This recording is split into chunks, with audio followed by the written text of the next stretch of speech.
In today's video, we buy the cheapest Jaguar XKR in the UK and it all goes horribly wrong.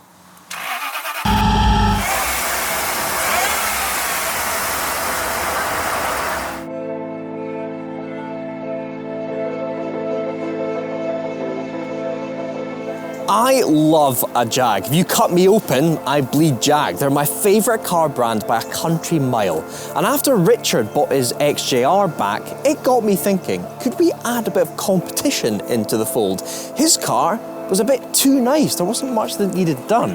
So, could we buy an absolute snotter of a Jag that was similar to Richard's and do it up, make it as nice, if not better than his, for less money? Well, we've not just thought about it, we've already done it. Welcome to the new Project Jag.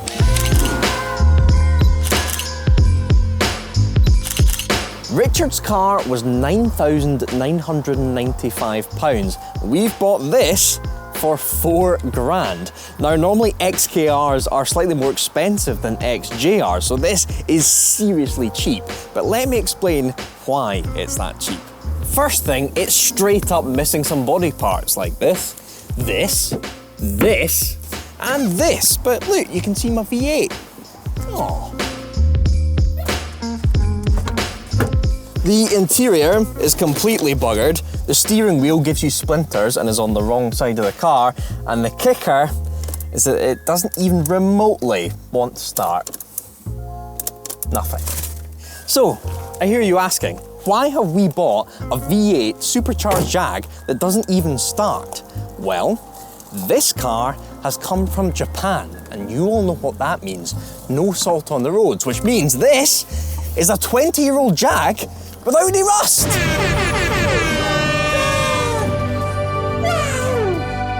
Damn, son, where'd you find this? Another reason we've bought this Jag is that it's virtually an identical spec to Richard's. It's black, it's got the 4-litre supercharged V8, it's got the same gearbox. The main difference is the interior. We've got this nice dark leather instead of Richard's cream. The car has sat in this area for a couple of years, but I think just given a bit of a wash, this will come up really nice and we can crack on with upgrading parts on this car instead of spending so much time on fabrication. But before any of that, let's get it started. We've bought the car from the place where it has sat for the last 2 years, Swallows Racing, who are a Jaguar specialist in the southwest of England. The boss here, Tom Robinson, races Jags almost every weekend and therefore knows these supercharged V8s inside out.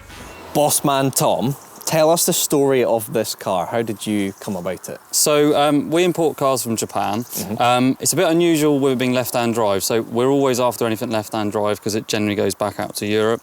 Being an early car from Japan, they're generally rust-free. So we bought it was about 2 years ago, it was before lockdown. It sort of fell to the back of the list, to be honest, and didn't come up with the other cars. The other batch of cars were, they needed less work to get them ready, so they went out first, and this one has unfortunately just sat there and not done anything since. So this has sat in the yard for how long? Couple of years? It's a couple of years, yeah. Okay. Yeah. Okay. Yeah. And what do you reckon is going to get this started? What is wrong with it? So the couple of common things on these. So first on the list is fuel pumps. They're really common for failing. So it obviously doesn't start at all now. So it's either that or it's potentially flooded where it's been shunted around the yard. Like I said, we haven't tried for 2 years. So we'll have to do some basic checks first, but that's what I place my bets on is the fuel pumps. Okay, well, we'll let you and your guys loose on it and see if we can get it fired up. No worries.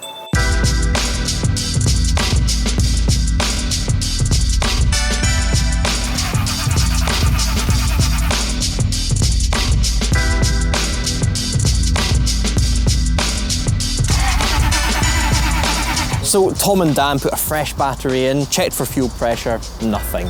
They've then changed the relevant fuse and there's voltage, but again, no fuel pressure. So that means it's definitely one or both of the fuel pumps.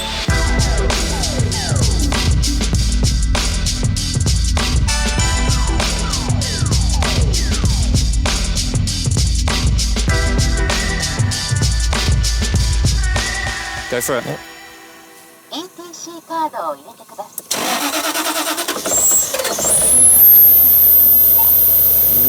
Whoa, that is Sounds smooth. all right. Yeah. I've got an engine warning light, but That's probably because I've got this normal. pipe disconnected here, so got a bit of an air leak. There we go. We'll let it warm up and then we can take it in the workshop then. I've been told these V8s are pretty bulletproof. Touch all the wood. But this hasn't started properly in a couple of years. That sounds good to go. 4 grand supercharged Jag, awake. Before we did anything with the Jag, I wanted to dyno the car to be able to compare the numbers down the line once we are finished with it. But before then, we decided to swing it into the garage for a quick service. So Tom, these are supposedly the Achilles heel of these XKs. What has happened to these fuel pumps? So they're a twin pump setup. So is what I suspect happened was the first pump is the prime pump.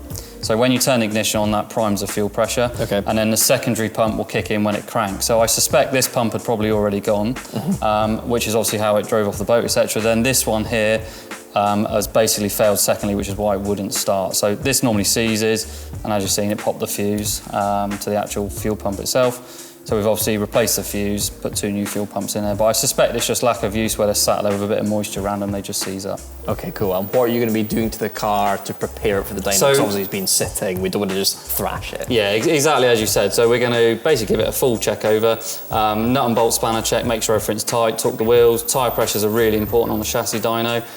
We're then going to do some basic service and maintenance, so we're going to change the oil, check the air filters, and we're just going to put a fresh set of plugs in there, run it all up to temperature, make sure everything's all okay before we get it on the dyno. Sweet, sounds good.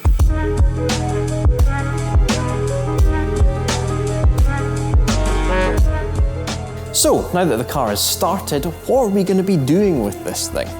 Well, at some point we'll be giving it a proper bath to see what we're working with bodywork-wise. The paint looks okay, but I imagine it could do with a good polish and we'll get it properly gleaming.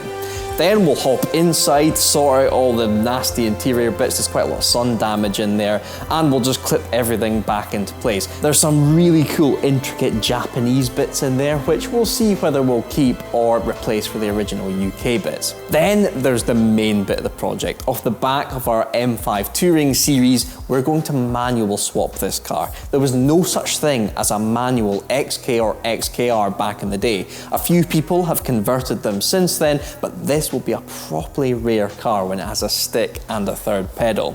Also, just think of that recipe, a manual rear-wheel drive supercharged V8 sports coupe Jag. That's not too bad at all, is it? Then there's the big kicker though. Tom has informed me that the torque converter in these autos uses up so much power that by switching to a manual, you immediately release a decent chunk of power. Add in other upgrades like a smaller supercharger pulley and a standalone ECU to do some tuning, and this thing could be something pretty damn special. Then you can add in other upgrades like suspension upgrades, brake upgrades. This thing could turn into an absolute weapon.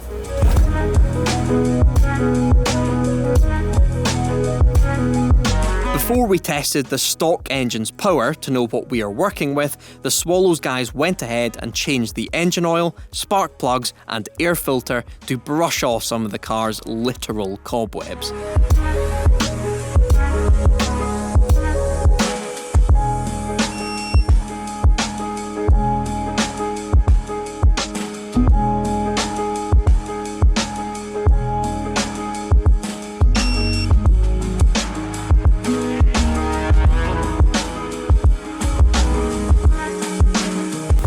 So, the Jag has been given a quick service.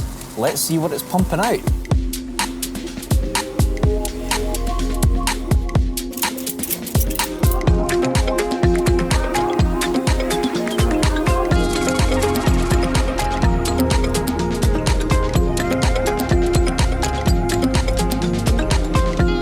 We're down here at PV Engineering just to get a baseline figure for the Jag and just make sure we've got a healthy car. So Tom, you know these engines inside out. A 2002 car that's sat for quite a while, what will you expect from it? So it should be 376 from factory. Okay. I'm going with the guess of 350, purely as we were talking about earlier, we don't know what the losses are through that transmission. Okay. Obviously, factory, this was done on an engine dyno rather than a chassis dyno, so Okay. we're working off a little bit of calculation there. So yeah, I'm going for the 350. 350 at the crank. Yes. Okay, Yeah. I'm going to be optimistic. I've had a pretty good run with dynos recently, so I'm going to say 370. I'm going to go for the full whack.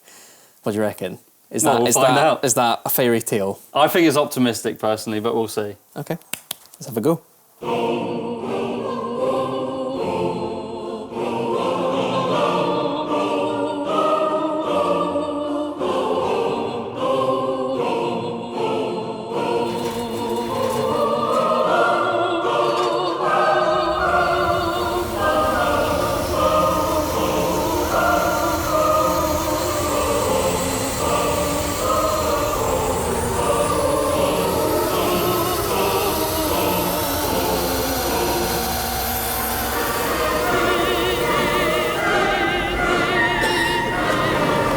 Turn it off a minute.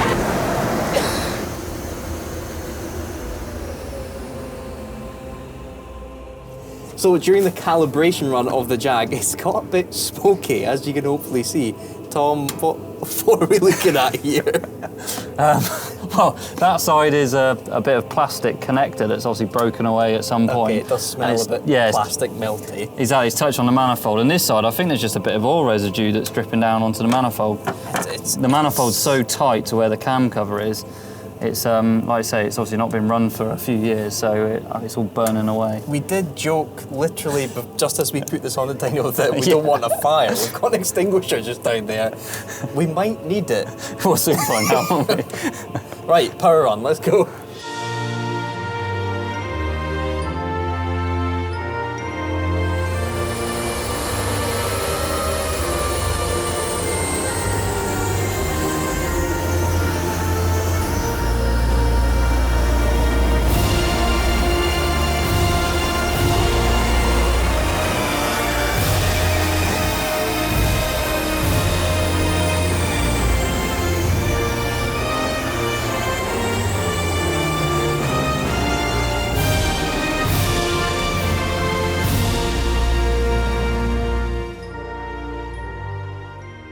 Tom, we I can't. I'm just staring at this f***ing fire going on. Tom, we had to start somewhere. 288 horsepower at the crank, so we're down about 90 horsepower. It was a little more than I expected. Yeah.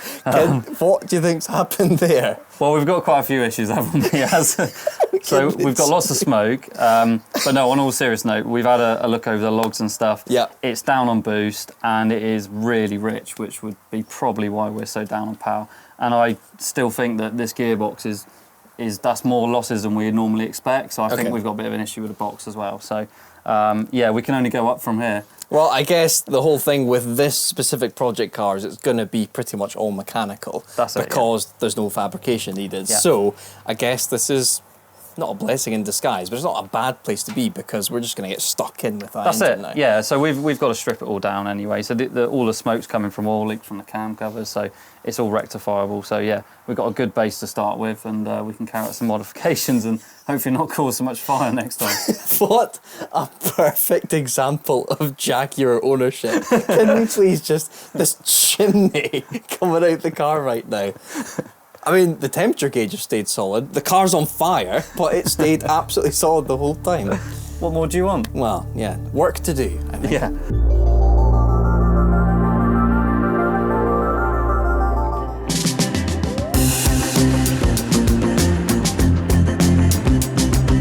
Just to remind you guys, the reason we've bought this Jag is to add a bit of competition into the channel.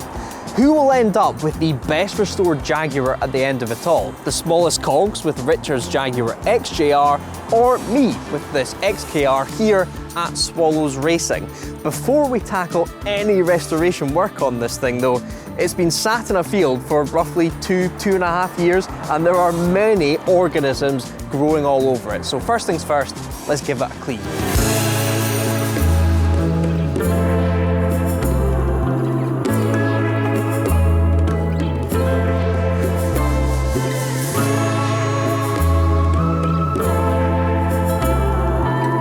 Although on first appearances the car looked rust-free, the main thing I was looking for was any bubbles of corrosion under the moss and grime.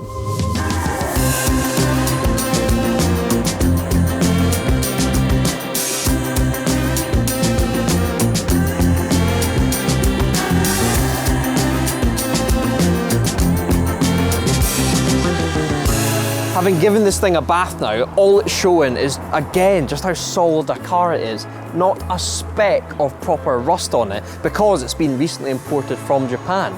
It's not perfect. They've got sun damage on here, it's had a bit of a ding here.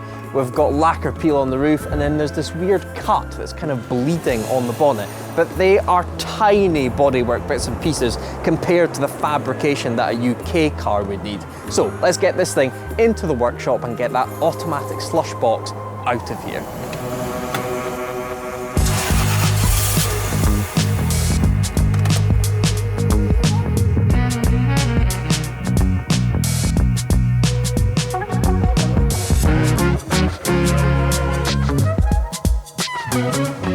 Dan, you said you've seen the last manual swap we did on the channel, which was our BMW M5 Touring. The thing with that chassis is they made manual versions of that car, so all the bits were kind of in place. As far as I'm aware, there was no such thing as a manual V8 Jag from this era. So what's going to be the situation here? Is there going to be some welding? No, the body still kind of has the hole for the gear selector. Okay. We've got our own pedal box that we've developed and made to suit a manual conversion for one of these. The main reason that Jaguar didn't do a manual in these was they were owned by Ford at the time, who also owned Aston Martin. So it would have been a direct competitor to the DB7 of the time. So yeah, other than that, it's not too much of a straight fit, but it's a little bit of fabrication here and there. But other than that, it's all ready to go. Okay, and the reasoning behind the M5 gearbox changing was because it was that kind of horrible automated manual. This is slightly different. This is a proper torque converter gearbox, and this is more about power than anything. Why does the automatic gearbox sap so much power versus a manual? It's purely down to the torque converter, and everything inside the automatic gearbox is a planetary gear, so there's just lots of losses. There's no actual direct drive from the engine to the gearbox via the torque converter, other than when it locks, which is in 4th and 5th gear. Okay, so it will be a fair old jump then, yeah, straight away by having 3 pedals and a stick. Yeah, I mean, a similar car, okay, it was a 4.2, but we saw, I think it was a 70 or 80 horsepower gain instantly just by swapping from a 70 or 80? Yeah, from memory, that's what it was. What's that torque converter doing? Yeah, it's a massive, a load of weight on there as well, so we lose a load of inertia on the crank, so it just frees up power everywhere. Okay, good. Well, what's the plan then? What's the stages? First of all, we need to take out the centre console, remove the gear selector from inside so that then we can get it up in the air, remove the exhaust, remove the prop shaft, remove the gearbox, oil cooler lines, old flex plate, and then we can fit the new clutch, new flywheel, a 4.2 prop shaft and differential, because we like the better drive ratio out on the 4.2, and then put the gearbox in and pedal box, bleed everything and drive out. Okay, sounds simple but also sounds like a lot, so let's crack on. Okay.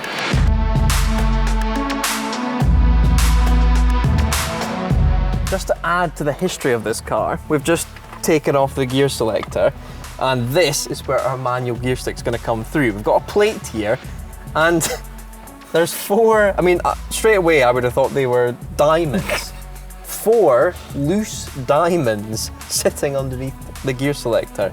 Now, if you pick these up, I mean, I'm not going to give one of them to my girlfriend, really. No, I don't think it's a bit more of a, for you UK people, a bit more of a Claire's accessories necklace style thing. There we go. 1, 2, 3. Shit, where's the 4th one gone? Have you nicked the 4th one? They're probably worth more than the car is right now.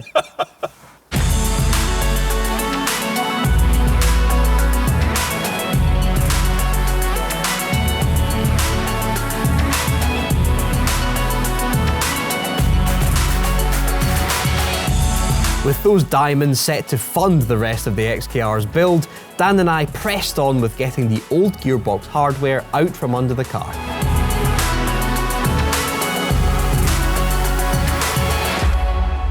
It It's the end of day one and we've finished with a pretty impressive gaping hole here in my Jag. We're off for some dinner and a sleep now and we'll be back tomorrow to fill all of this back up again.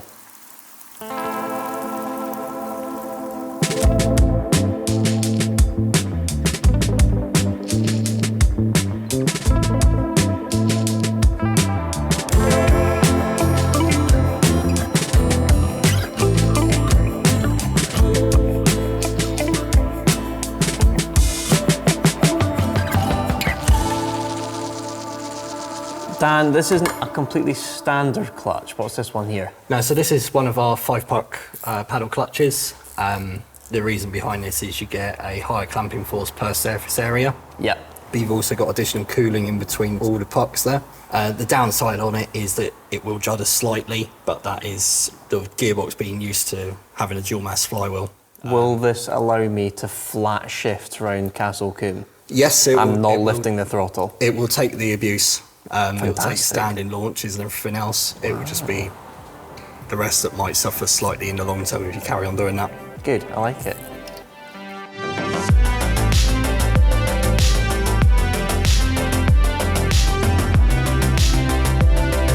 With that, the ZF 6-speed gearbox from a 2.7 diesel S-Type was lifted into place and connected up.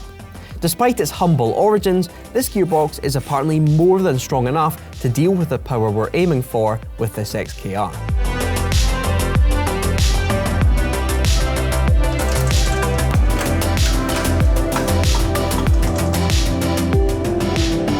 With the manual box now in the car, let's check out the monstrosity of an auto that's come out of it. Here is the hefty torque converter that saps all of that V8's power.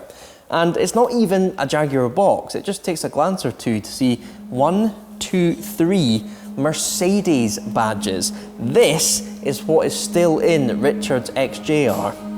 Poor thing. With the sun setting, we decided to give the Merc slush box a proper send-off.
So the pedal box is secured, the clutch has been bled, now is the moment of truth.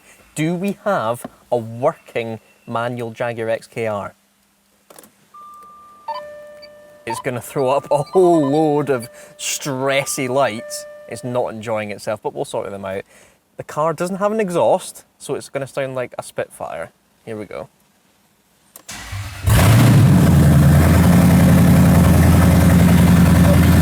Bloody hell. Okay. Will it move?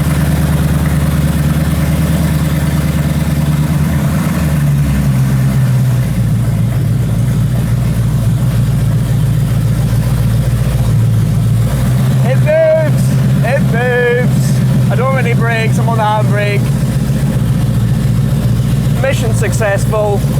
We now have a manual supercharged V8 Jag. Not bad.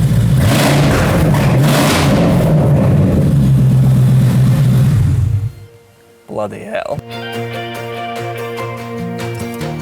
So, what are we fixing today? Well, the first cause of the fire was just the sheer amount of engine oil leaking onto the manifolds. That was because of gasket failure, specifically the rocker cover gaskets on both sides. They were all gummy and were essentially doing nothing, and oil was pissing down onto the exhaust, creating all of that smoke.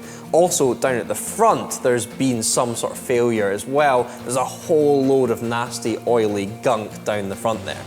The fire was also aided by a couple of plastic connectors that were resting on the manifolds on either side. That just led to more and more smoke and that big chimney coming out of the bonnet. Then there's the reason that the car created so little power, roughly 90 horsepower down. That was down to boost leaks. So we had 1, 2, 3 gaskets that were doing pretty much nothing, meaning that boost was just exiting into the surroundings instead of going into the engine. So today's jobs are going to be fixing all of that, but we are going to start with the timing chain. The timing chain tensioners are a big failure point on these V8s. So we're going to do that first, followed by all the gaskets under the sun to seal the engine properly. Then we're going to end with our first power mod of this series, a smaller supercharger pulley, as let's face it, everyone prefers it smaller. It's really cool that a bunch of manufacturers have phoned in and wanted to help out supply parts for our build. I'd like to say a massive thank you to S&G Barrett, who supplied us with all of these fresh parts that will be going on the XKR in the coming episodes. A specific one for today is this gasket. This is what caused the major boost leak from the supercharger. Thank you, S&G Barrett.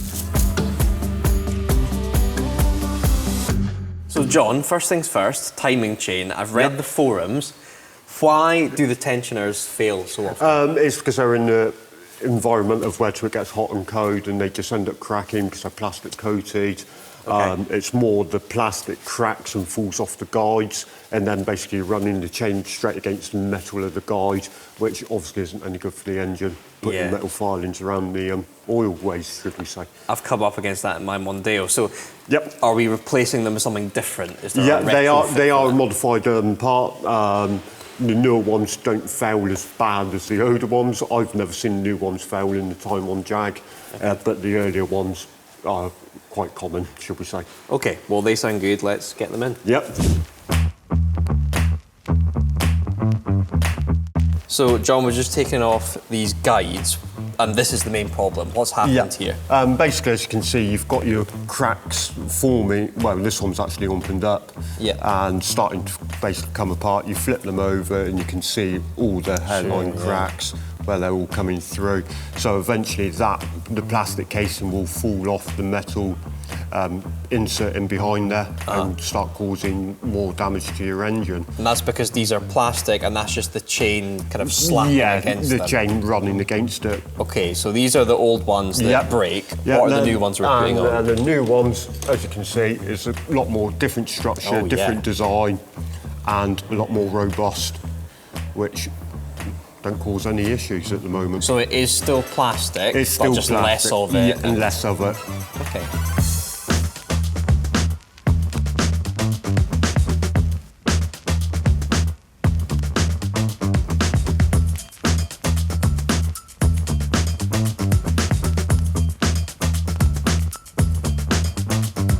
We're nearly done with the timing chain assembly now. It's looking really nice and fresh. One thing I did notice though, in between some heat shielding and the manifold, I found one of the clips. That is melty, fiery XKR Dyno run right there.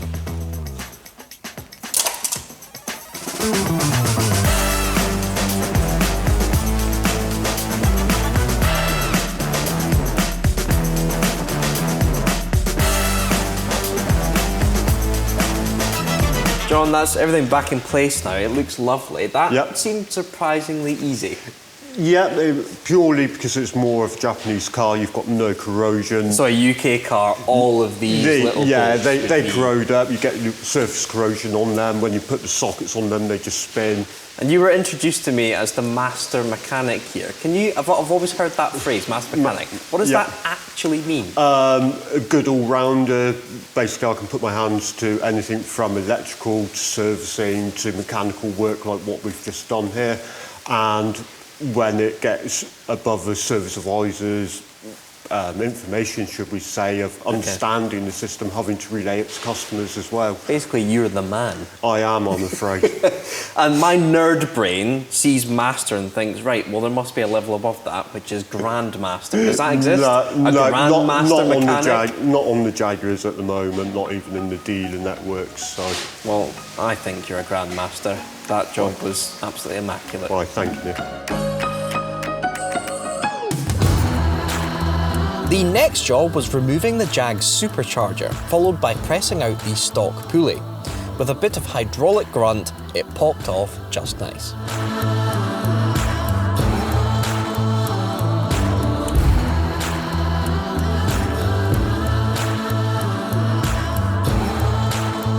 So the supercharger is now out, getting cleaned, ready for its new pulley. And with that removed, we can really see the expanse of the full engine bay. And yeah, there's been a few findings from when we first looked at the car. There's the remnants of a rodent nest on the right-hand side there.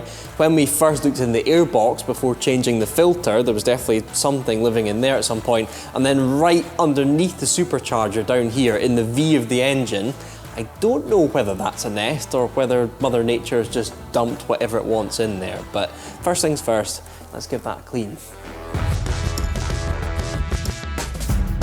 After Henry Hoover had done his job, we took both intakes off to give us plenty space to replace the all-important rocker cover gaskets to seal our engine back up again, followed by some fresh coil packs from SNG to make sure the V8 is firing at its best.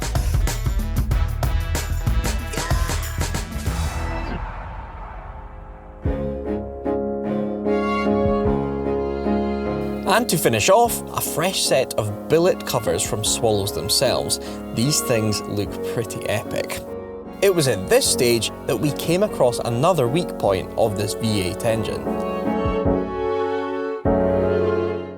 John, something else I've read on the forums is about these two coolant pipes here. What's the situation with these? Basically they're the valley pipes. They sit on top of the V underneath the supercharger, so they're in quite a hot spot and there's no airflow over them as such, and they are prone for failing. Okay. Obviously yours haven't failed at this point of time, but since we've done all the work with the supercharger off to obviously do the inlet manifold gaskets, as a matter of caution, we recommend to replace them as we're in there. Yeah. So they do fail and they do make a mess when they fail as well. So. Yes, I imagine it's a disaster because the whole V will fill up and then what, supercharger and intakes off to get to them. Yeah, obviously everything we've taken off now to do the repair of the intake. Yeah. Manifold gaskets there obviously would have to come off again for us to be able to replace for the sake of a £15–20 pipe. Cool, and so they're the new ones there. They're the new ones there that will go in. From SNG Barrett, again, thank you, SNG Barrett. You guys may have noticed while we've been working on the XKR, there's a very special piece of kit just next door to it. Jag never made an X-Type R because it was based on the Mondeo, really, there just wasn't really the architecture to do anything. This is what you'd hope it would have looked like, but it's not a road car at all. This is an SC V8 X-Type. Now, you could be very much forgiven for not knowing what that is, because SC V8 was a racing series back in 2003 that never made it. This was the concept car for the series, but it simply never went anywhere. It was essentially going to be Britain and Europe's attempt at Aussie V8 racing cars, and this is what they produced. This underneath is not a Jag at all. It's a complete space frame chassis that simply had a body put on top. This started as a Peugeot, and then someone brought it to the UK, put this Jag body on it, and it looks sick. It's an incredibly unique piece of kit, but don't worry, we're not going to launch a gearbox through the windscreen of this X-Type. We've been having a bit of a debate. There's this thing in the middle of the V, which I can only describe as, well, it's like a sort of dead squirrel has been put in a microwavable bag. John, what is it? It's there purely for noise, helping to keep the pipes in their location. Do we need it? It's personal preference. I've had superchargers off off the cars before, and it's 50-50 to whether or not it's still there. It is your own personal preference, really. So normally if it's there, we refit it, but it's up to you what you do. Is it going to affect those coolant pipes? Like I've said, I've seen them where they have been missing and they've had no issues with the coolant pipes. So I would personally go down, it's your own personal preference of if it stays there or not.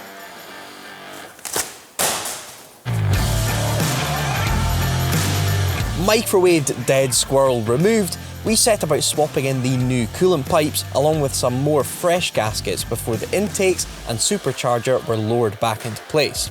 It was then time for our first engine mod, the smaller supercharger pulley.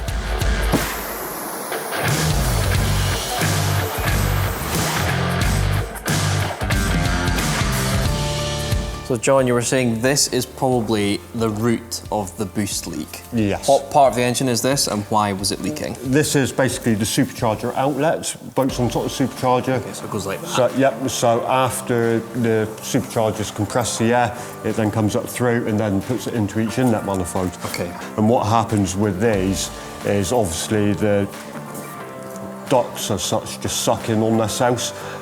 This is the early design one where you've got no lip around the edge. As the modified ones have actually got a lip, and the plates are modified to hold the seals in so they don't suck in and pull out of themselves. Okay, so basically the old design, this collapses in.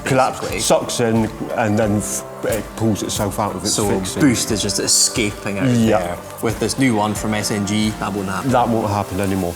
Okay, cool, let's get it in. Tom, we've gone with your smaller pulley for the supercharger. What's the basic engineering behind that decision? Yeah, so we're going to do 2 upgrades. So we've gone with a smaller top pulley. Okay. So the original one's a 3-inch. We reduced that by 6%. Now, the 4 litre and 4.2s are slightly different from factory. The main difference, obviously, is the lower pulley as well. So the 4.2 from factory had a slightly larger bottom pulley. The best combination that we have found is going with the 4.2 size lower pulley on a 4 litre with the reduced upper pulley. The balance is we have to stay within a certain RPM with the Eaton supercharger.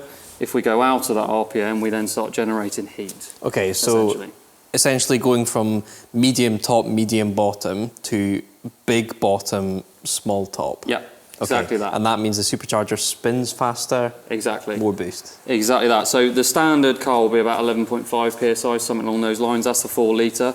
We're going to be in the region of 14 and a half, something like that. Okay, so the number in my head is 450 horsepower. Just doing the simple maths, remember Dan telling me how much horsepower the manual gearbox will release? Yeah.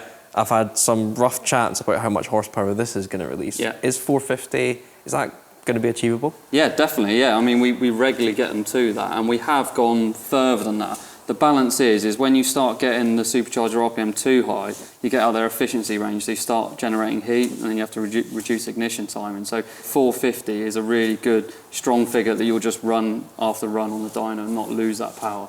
Okay, I'm very excited, and I'm hoping even just now, having done all the gaskets on it, it's a nice sealed 4 litre V8 again. There shouldn't be a drip off it now. Yeah, exactly.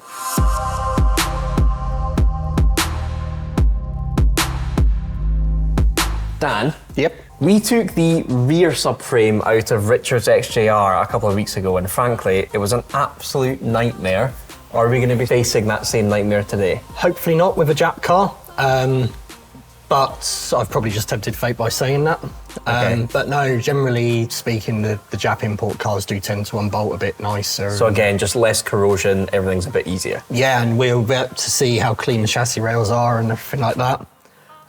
So yeah, it's generally not too bad a job, but it can be a 3-day ordeal, as they say.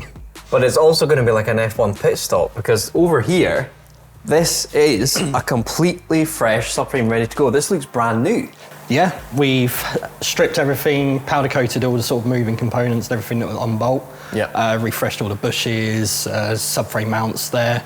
Okay, so this subframe has actually come out of a chassis that you're going to turn into a race car. Yep. But our subframe isn't going to go to waste, is it? You're just going to do the same thing and put it in another car. It's completely sort of exchange basis almost. So we've got one that we build, have in the background, and then it reduces the downtime on the ramp and on the vehicle itself.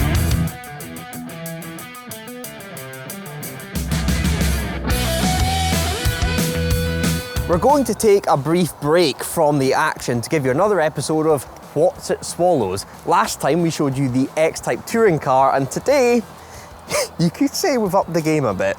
This is a 2002 Jaguar R3 driven by Eddie Irvine. I say that, it is a show car. The tub is real, but a lot of the rest of it is just for show.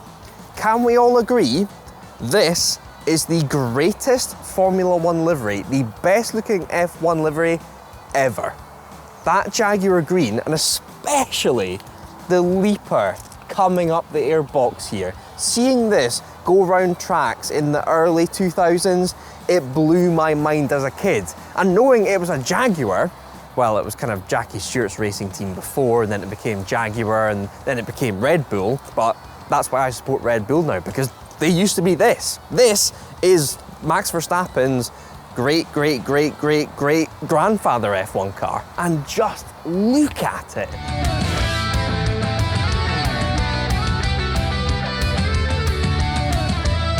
And I'm going to get in it. And I've actually bought something just for this occasion.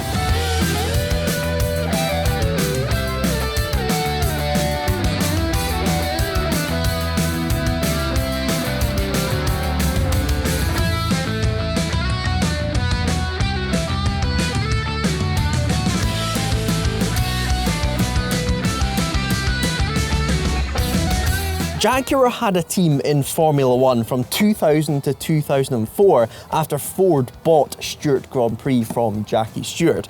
They didn't really achieve that much. I think they got a couple of podiums from Irvine, but it doesn't really matter to me. When someone says Formula One, this is what I think about.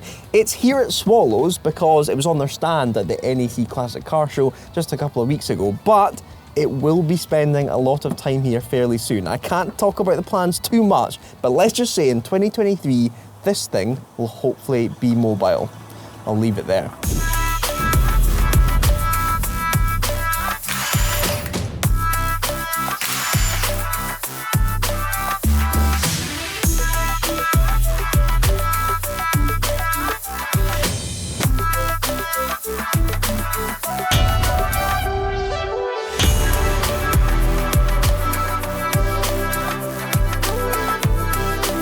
First up, with the engine supported from above, it was wheels off, brakes off, and the steering rack disconnected before the most stressful bolts of the subframe extraction, the ones that disappear up into the chassis.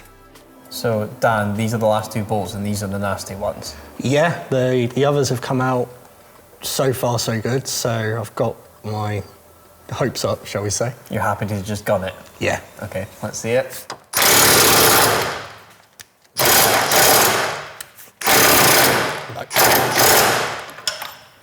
That one's starting to round. Okay, so, good. One, well, after that, no, you can take it. I'm not getting stuck in there. If she snaps, she snaps. There we go. 1 out of 2. The other one might go with a special socket. Why are these such a disaster zone?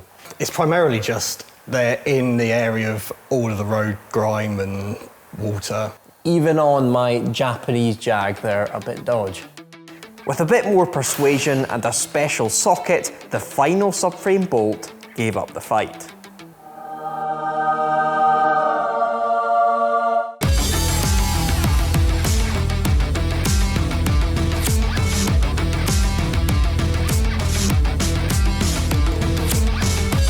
Dan, that was beautifully orchestrated, but there has been one casualty. What's happened here? Yeah, it's more sort of showing previous damage. This is the engine mount.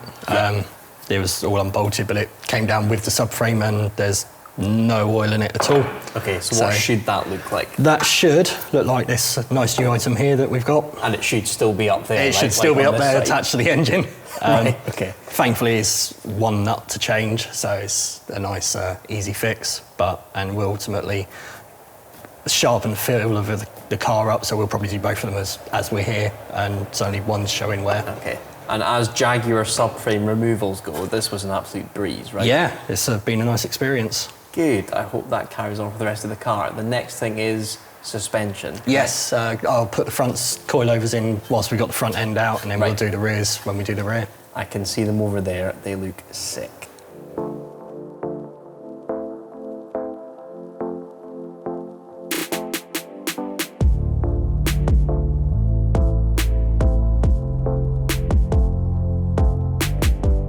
Just to emphasise how clean our car is, this is a UK-based Jag subframe, and it is absolutely f***ed. It is crispy all over.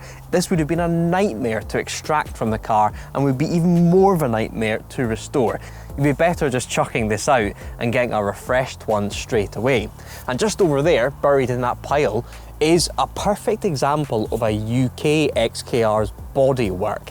They've started cutting into it, but it's just growing more and more and more. The car's corroded so much that they essentially gave up on that project, and it's sat there ever since. So many UK Jags end up like that one over there. So the moral of the story is, don't buy British cars, buy Japanese British cars, if that makes sense.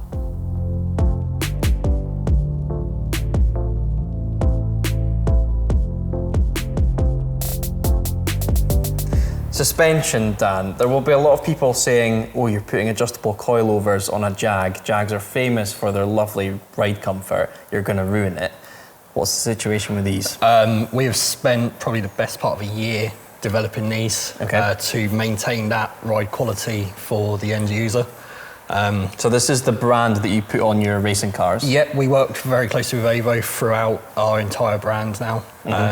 So the race cars run Avo, the road cars are now, we are doing coilover kits from Avo as well. And these are all height adjustable and dampening adjustable, so you can tune it to what you kind of feel. So will I be able to slam my Jag XKR and it also still be comfortable? Yeah, it'll still be comfortable. We've developed this so it will actually go to standard ride height all the way down to 55mm below. Okay, that's interesting. So it's a nice kind of people who particularly don't want the boy racer type look, but want the upgraded ride and handling characteristics. I'm more than happy to lower it, because I think this shape, a bit closer to the ground, will look even better than it usually does. Yeah, we've done a lot of sort of chassis dynamics on the XK, and we know kind of the optimum ride heights to put them at now, so we can do that, certainly. Okay, let's whack them in.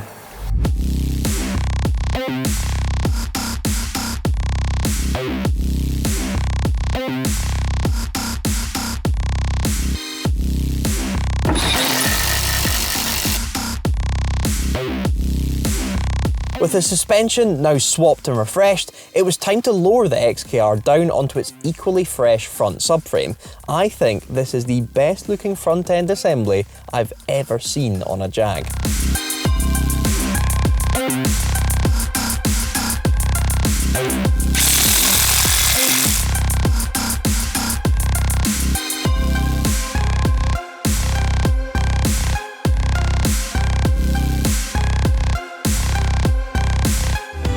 In our last video with the XK, we sorted everything at the front end, and this video is going to be everything at the rear, so the rear subframe and the exhaust. And over here is what Dan has been working on for the last week. Yet again, we've got an immaculate subframe, this being the rear one, that we're going to whack up into the car. Now, you guys saw Richard's rear subframe coming out, so you've seen this process before, so we're going to jump in, whack that one out, whack this one in.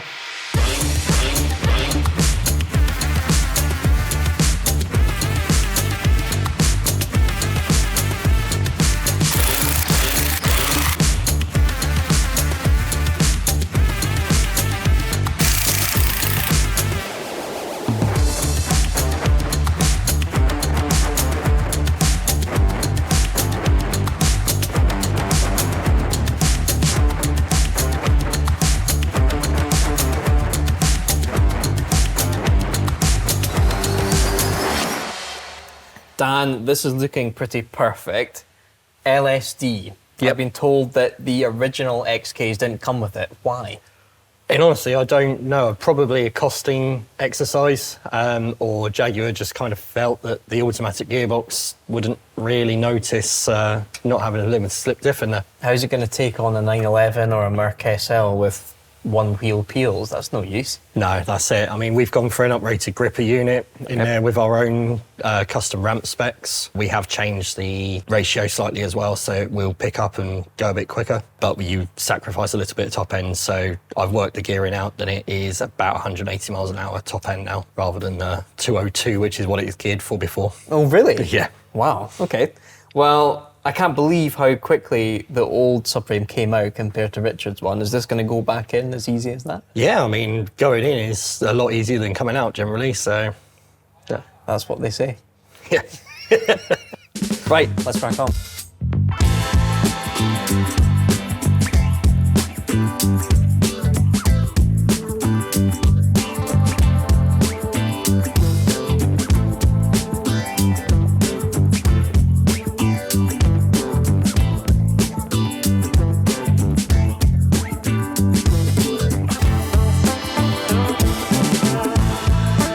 With the rear subframe in the XKR, I decided to take a look around the yard because something had caught my eye.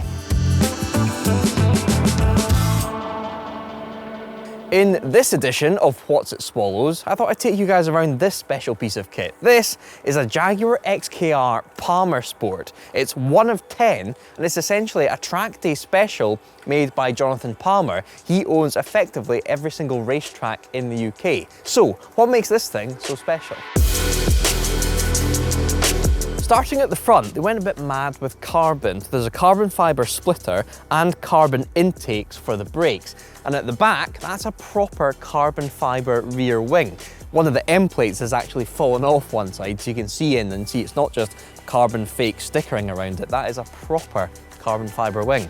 They've uprated the brakes, which look pretty damn serious. And under the bonnet, it is just the 4.2 litre supercharged V8, but it is mated to a ZF gearbox that has paddle shift.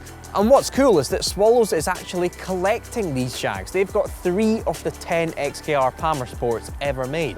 Inside is apparently completely stripped out, so let's have a look.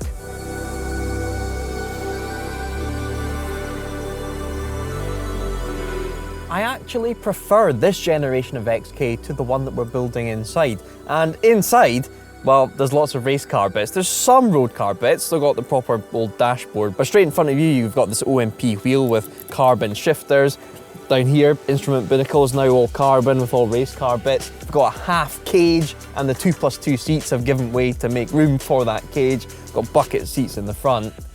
This is a proper piece of kit.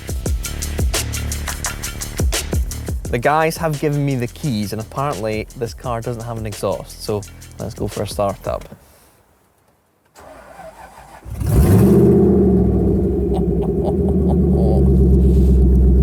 That is race car. Settles so quickly.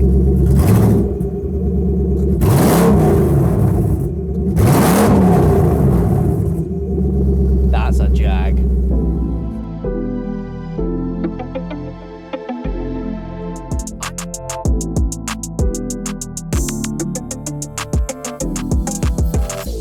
Nick, you're the fabricator here at Swallows, and you've done my entire custom exhaust system, but you've got quite a cool story because you learned to weld on YouTube. How did that all come about? It was more of a passion, and I just wanted to get better and better. I was originally a welder by trade, but originally welding heavy steel, mild steel and MIG welding and stuff, and then I dabbled in exhausts and wanted to get better and better, and the only way was to learn through YouTube. I had no one to teach me.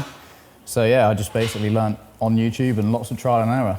Cool, well this looks epic, and I gather that the main difference from my past exhaust was the cat here. So this is a sports cat, and basically the old cats would have hit the new manual gearbox while these bend round it, is that correct? Yep, so that's a 300 cell cat, so it's all good for emissions and passing the MOT and stuff. The main difference between this and the one for a normal X100 is this bend on the bottom. Sure. It's orientated slightly different, just so it passes your manual gearbox, as the bell housing is slightly wider than the auto, basically.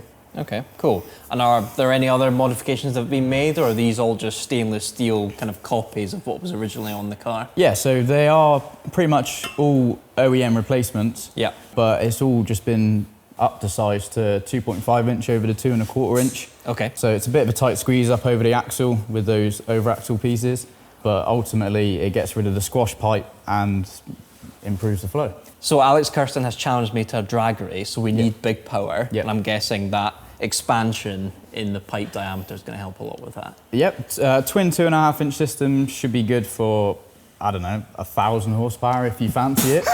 Sure. Are you keen? Well, at that point, we're talking nitrous, meth. Yeah. I was thinking more 450, but fair enough. 1,000 sounds better to me. Before we install it, do you mind if I give these a play just to make sure they're in tune? Is that all right? Yeah, go ahead. Don't want to seem rude. Start with this side. Yep, that sounds just about right. This side. Good, good. Sounds perfect. Shall we install it? Yeah, let's go.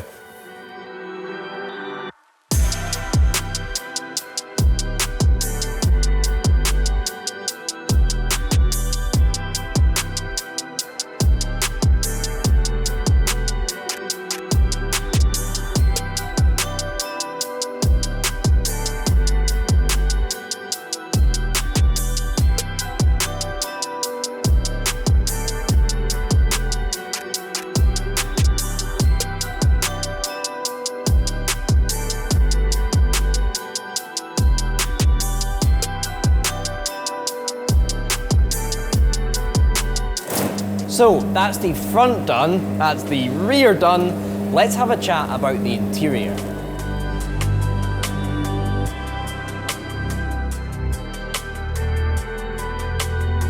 With the mechanical stuff pretty much taken care of on this car, we can turn our attention to the interior. Now, it's pretty good in here, but there are some bits of damage. So let's start with the roof lining. This happens with pretty much all Jags of this age. It started to sag, so we'll get that retrimmed. The rest of the damage, I think, is purely down to heat/sun when it's been in America and Japan. The steering wheel is the first port of call. It started to splinter and sort of de-lacquer itself, and it's quite sharp to the touch, so we definitely need to sort that out. The dashboard has suffered from pretty much the same thing. It started to crack, especially on the passenger side here. So I think we should refresh that, apart from this middle section, because this has clearly been refitted while it was in Japan, because it's got a Japanese sat-nav that when you fire the car up, it speaks to you. And I think there's also the Japanese sort of electronic toll system somewhere within here as well. It's very cool. It doesn't look like the rest of the wood. It's a slightly different colour, but I think considering the history of the car, we should keep that. The other main thing is the leather seats. The back seats are actually in quite good condition, but the two front seats seem to have dried out. I think the sun has just soaked all the moisture out of them and they've gone a bit rock solid. It's almost like they're about to go a bit crispy. So we're going to get someone down to have a look at them and hopefully just give them a feed and bring them back to life and make it that sumptuous leather that all Jaguars should have. But otherwise, the interior is not that bad.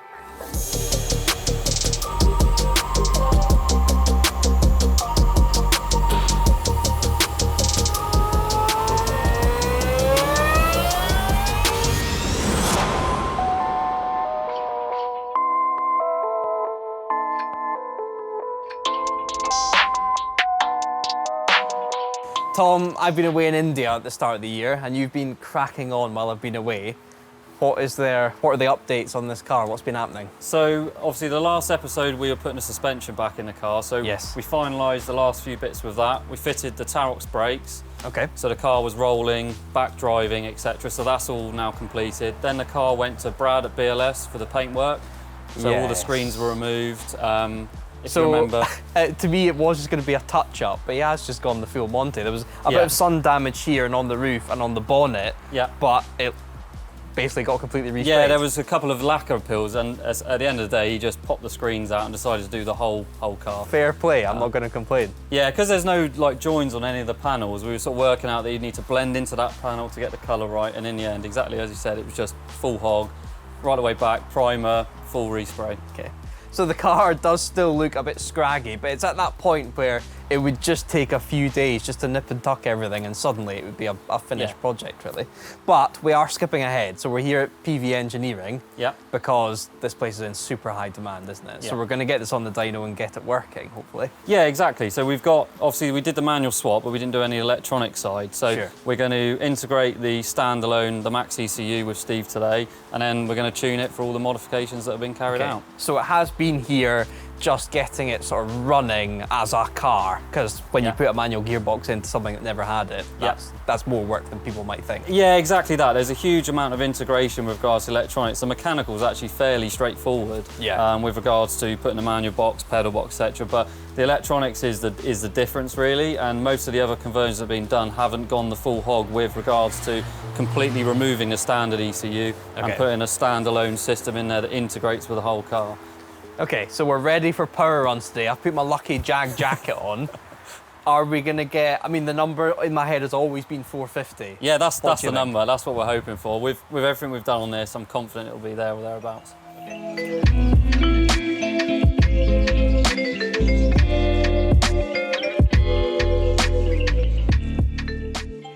So Steve, last time we were here, we smoked out your dyno. I see you've got the old chart up there, 288 horsepower. That was, not ideal at all.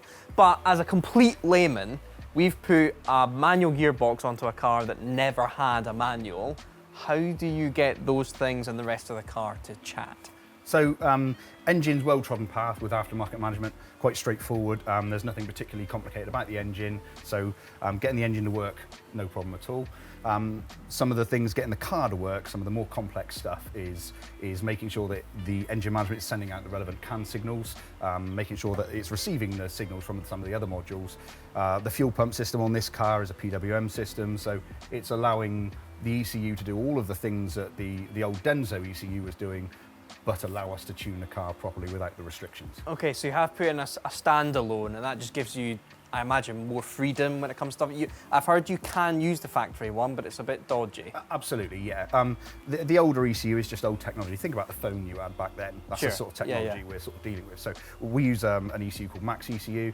It's one of the best on the market we've found, and it suits our application perfectly. There's lots of open bits and pieces in there we can do within the CAN structure and such like that you can't do with other ECUs. Sure.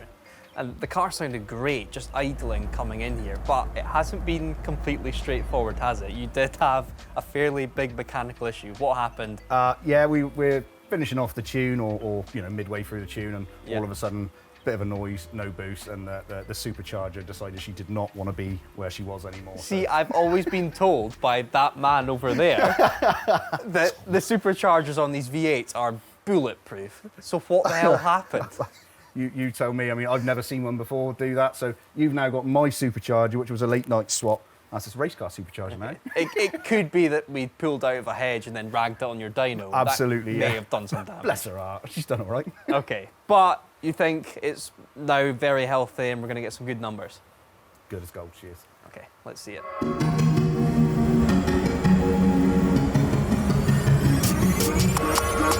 With the Jag nice and warm, Stephen goes through the gears to see what the XKR is now packing after all our hard work.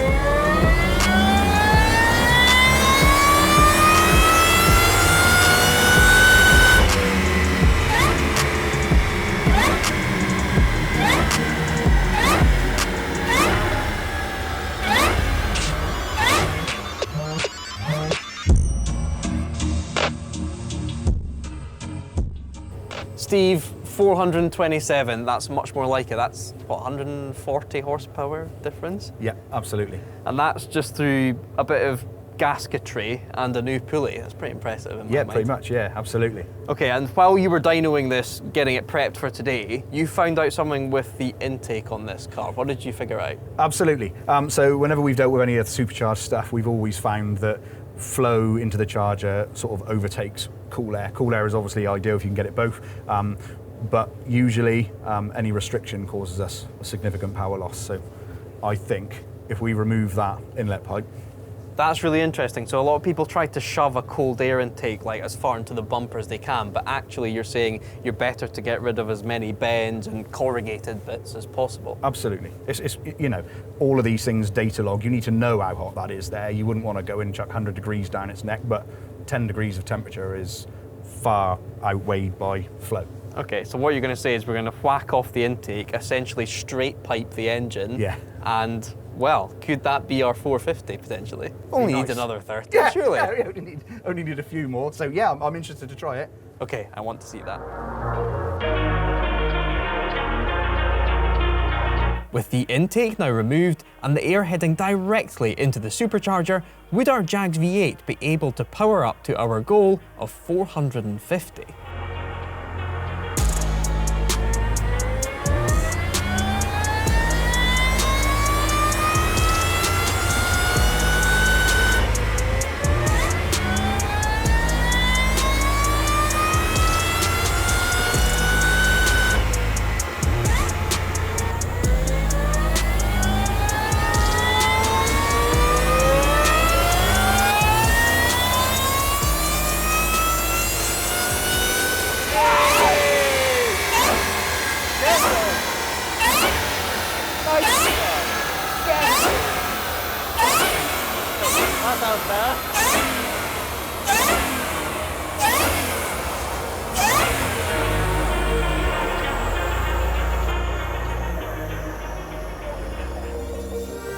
The time has come. Richard's Jag is finished, my Jag is now finished, and we are hosting the first ever DRIVETRIBE car meet here at the Smallest Cog to decide who has won Project Jag.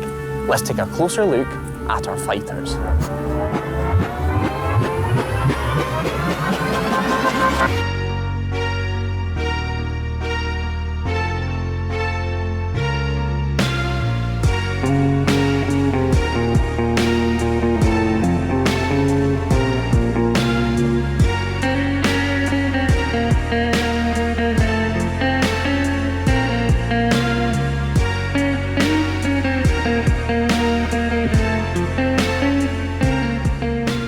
Today's the day, Richard. Yep.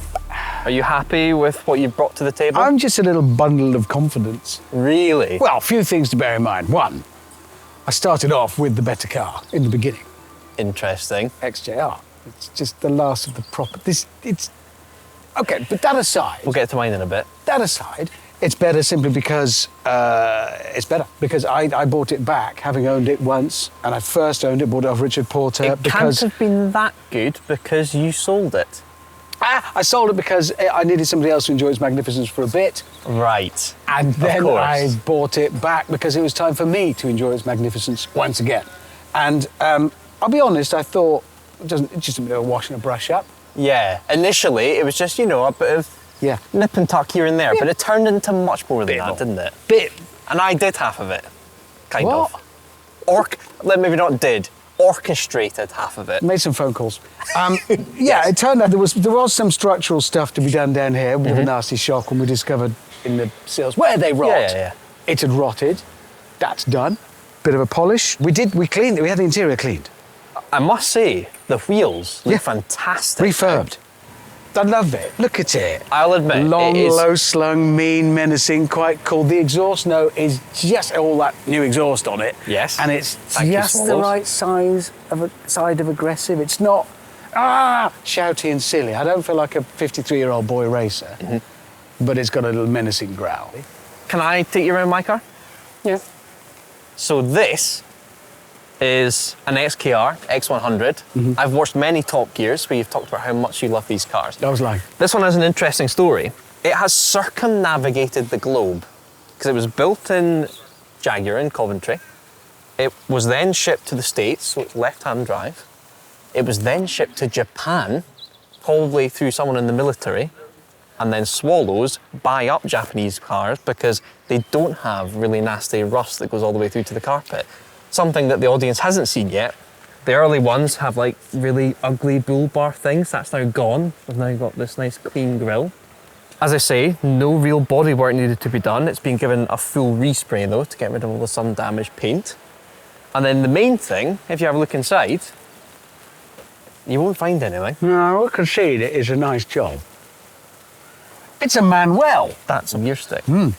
I know it's manual because I saw you earlier trying to find the reverse. Don't. I did. The thing is, well, the best thing about this car is it's manual. But can he shift it into backwards? one, I don't speak like that. You do. That Two, could have been you speaking then. They all thought it was. I've never driven this. That was literally the first meters I've driven in this car. Yeah.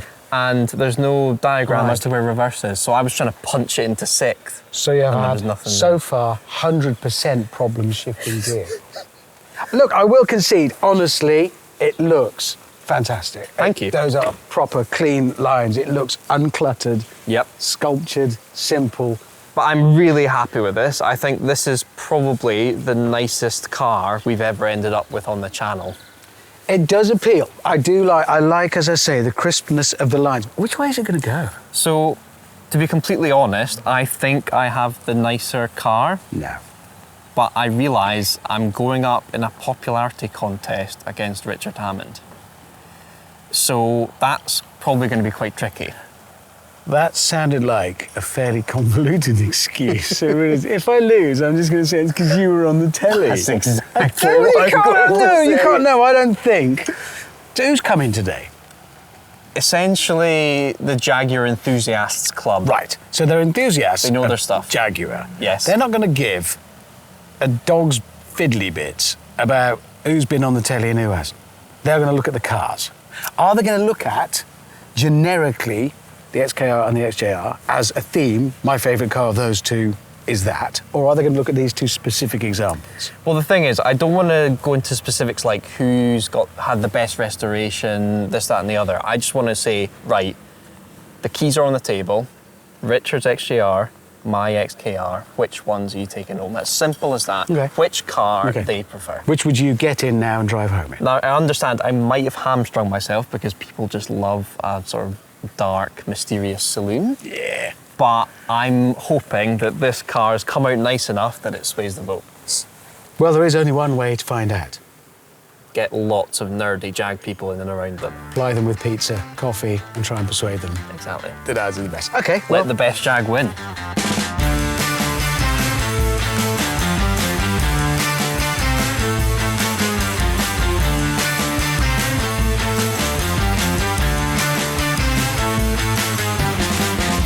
I love Jaguars, so I can say this. Of the 20 cars here so far, 2 of them have either broken down on arrival or arrived being pushed. So that's 10%. I can say this because I love the cars. I mean, 4 of them here are mine. And they didn't break down because they were already here.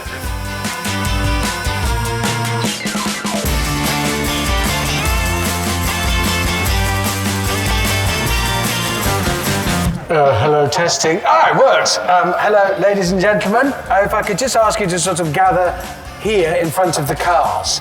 So, thank you for visiting. I hope you have a nice day. Do please enjoy the cars. There are some spectacular things to look at. Also, enjoy the pizza and coffee.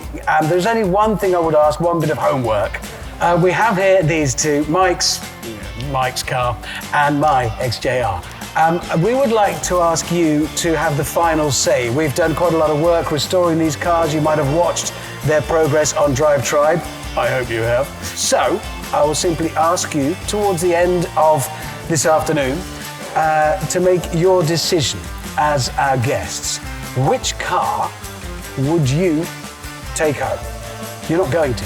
I'm just to be quite clear, as I said it, that came out wrong. But if the keys were on the table now to both cars, which keys would you pick up to take home? We'd like your unbiased and honest opinions, please, but clearly mine's the best. We'll ask you towards the end of the afternoon, in a couple of hours maybe, once you've eaten all the free pizza and drunk all the free coffee that Mike provided. Have a lovely time. Thank you very much for visiting. Do mingle, do chat, do eat, do drink, and let us know which you will take home with you. I thank you. Enjoy. Thank you.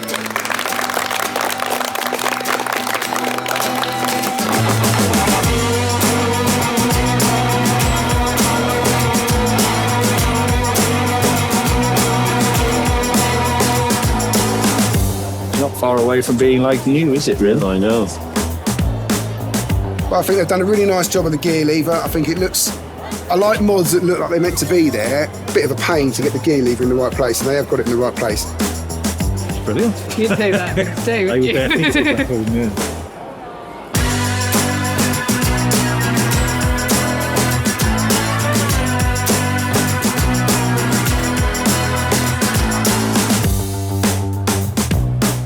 As I said at the top, this is our first ever DRIVETRIBE car meet, so we wanted to create a good impression. We've got free coffee, free cake, free pizza, but the guy from the coffee truck, he's brought Iron Brew, but it's sugar-free.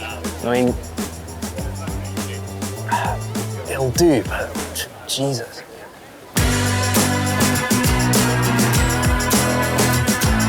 Two very different driving experiences. It is so. Yeah. This will be wafted in. Yeah. Paint works good. Colour combination tick.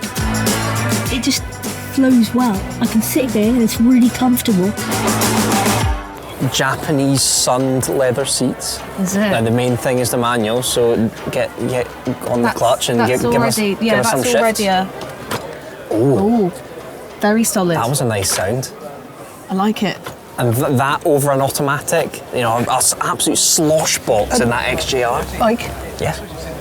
Are you selling your car? Are you trying to sway the vote? I mean, one shift of that manual and you're sorted, to be honest. By the way, have you had some pizza? It's really nice. This is pitiful. I put that you're on. You're trying to sway the vote one, but you're actually... Have you had some pizza? I haven't, no. Oh, God.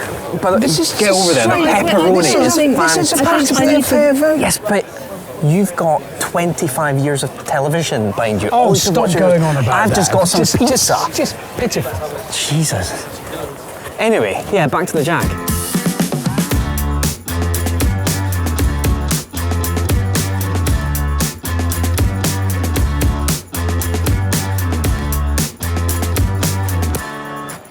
We had a similar one when you were about 4 or 5. Yeah. And we were going down to the south coast. And I don't think you'd ever really been in one where it stretched its legs. And we came to a lovely dual carriageway to overtake. So I put it in sports mode and I opened it up. And the noise was amazing. And I always remember your sound from the back seat. You just went, whoa! And it was just one of the most fantastic things we've ever done.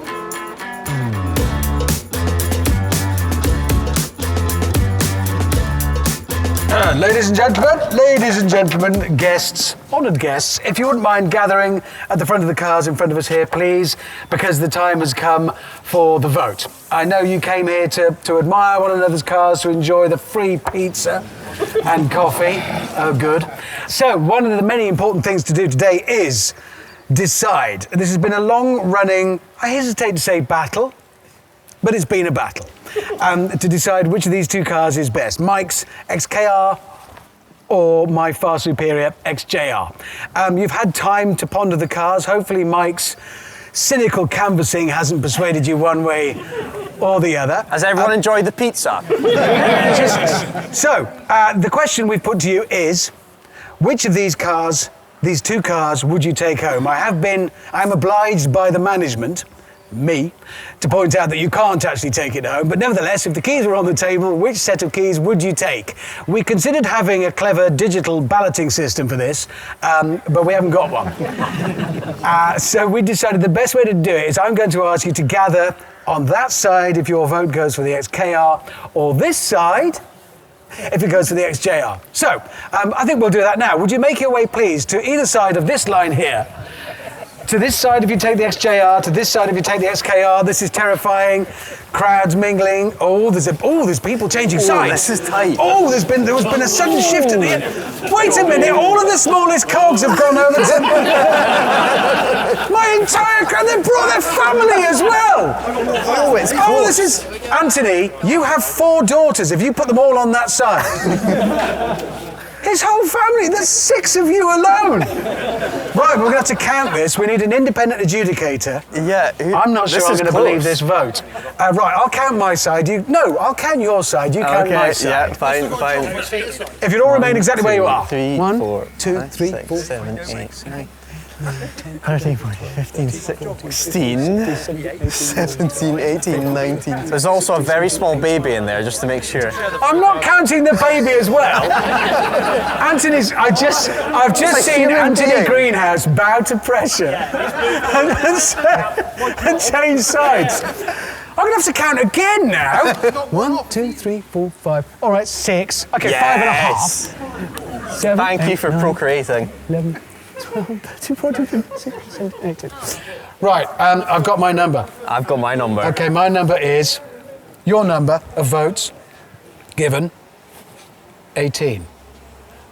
My number of votes given, come on. 22. Yes! Yes! Team XKR takes an A! It doesn't matter, they're all fantastic cars, but mine's the best. You see, you come here with your bribery. He brings his entire... I can't believe you accounted for 5 votes. I'm very for him. disappointed in you all. You're never coming again. Right, thank you all for coming and voting so sensibly at the end of the day. Your official duties are now over. Continue to mingle for as long as you will until about 3:30. Then, well, I just want to see everything start. The chances of everything in this car park starting at the end of the day are 0. But seriously, great to see you all. Thanks for coming along and sharing your enthusiasm. It's been great to meet you and to see the cars. See you next time. Drive carefully on the way home. Or drive like lunatics, it's your call. Enjoy. Thank you, everyone. Thank you. Thank you for voting. I can't believe it. A bunch of you guys saw this Jag build coming to an end and saw us calling it the finale and thought you weren't going to see this car being driven.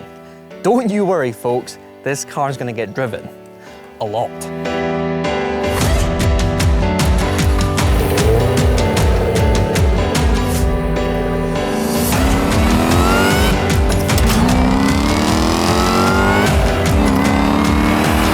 I'd like to start with a question for me and for you guys. Have we made a better Jag? Keep that in mind, we'll come back to it later in the video.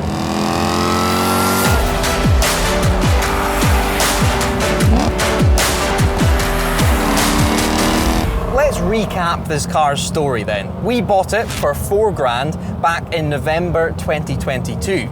It had been sitting in the compound at Swallows Racing, a Jaguar specialist, and they had imported it from Japan. It had got to Japan via the USA, hence why it is left-hand drive, and because it lived most of its life in Japan, it didn't have a speck of rust underneath, hence why Swallows imported it. We then purchased it and set about making the car that Jaguar never put into production. A manual, fast road XKR. And so, it's got Evo coilovers, Tarox brakes, an LSD at the back, bigger 20-inch BBS alloys, a smaller supercharger pulley, but most importantly, this. A 6-speed ZF manual gearbox. It's actually the exact same gearbox we put in our M5 Touring.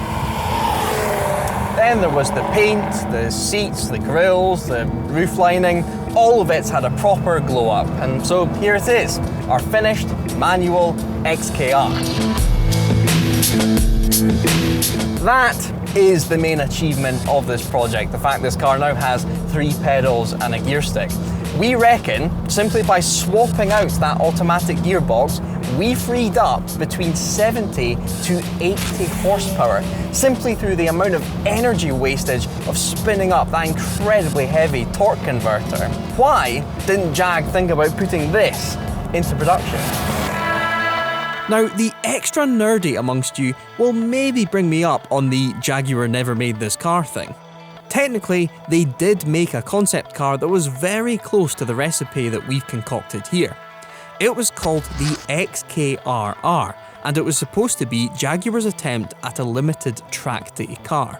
Clarkson drove it back in the day, and it was a 400 brake horsepower manual XKR that had fettled suspension, brakes, and even a roll cage, all done by the clever guys and girls of the Special Vehicle Operations Department. But that car never made it into production for the likes of you or me to buy.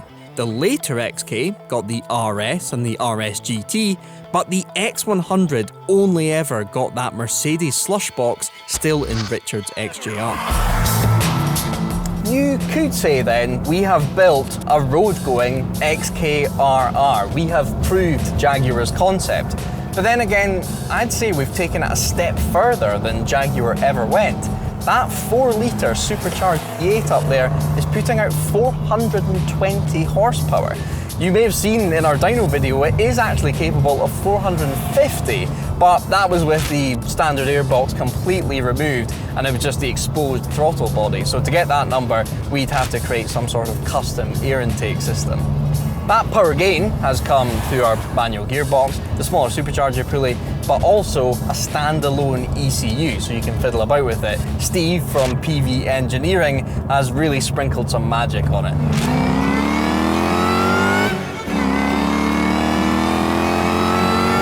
Another thing that the Swallows guys absolutely nailed is the exhaust system.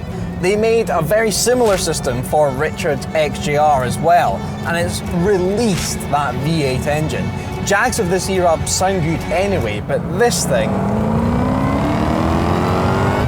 sounds amazing.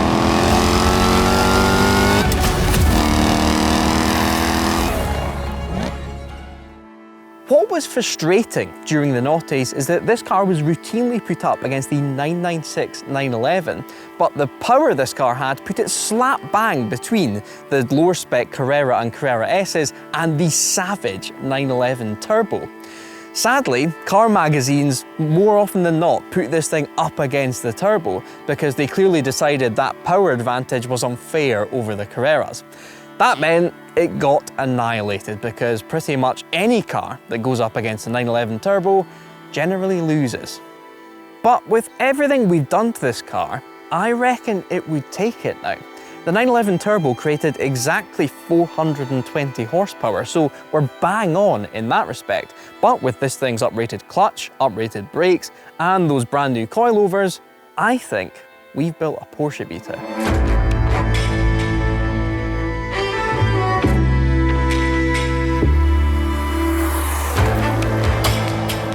The standout aspect of this car isn't the manual gearbox or the uprated engine, it is the suspension setup.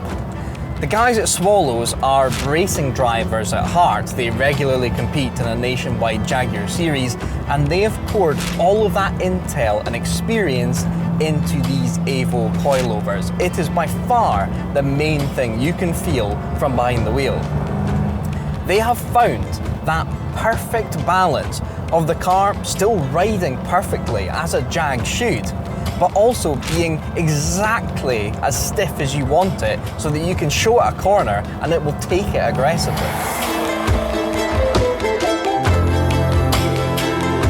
The car looks amazing now too. It has been lowered and those BBS wheels now tuck up into the arches really nicely, but the car never feels like it's on the verge of bottoming out.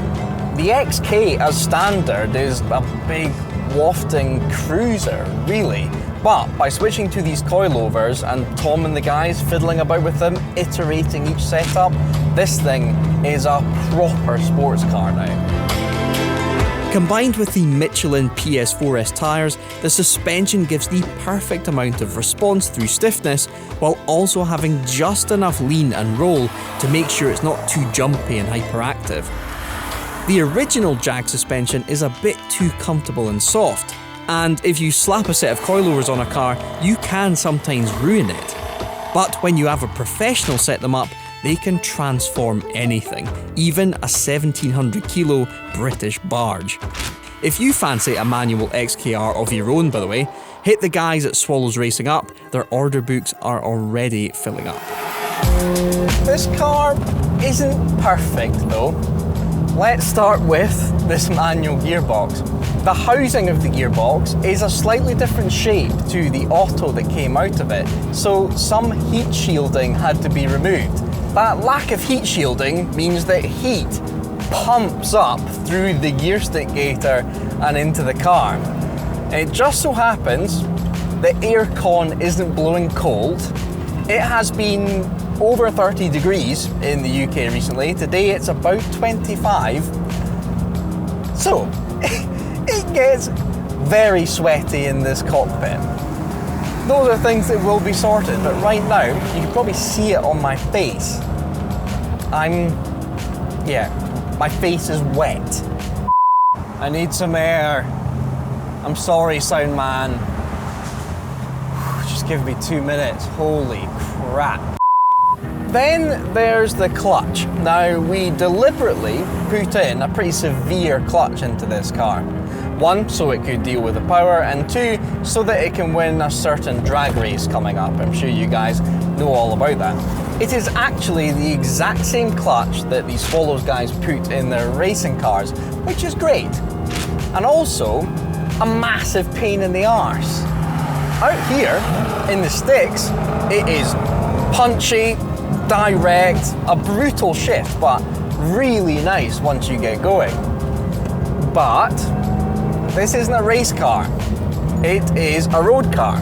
So it encounters road car things like being stuck in traffic.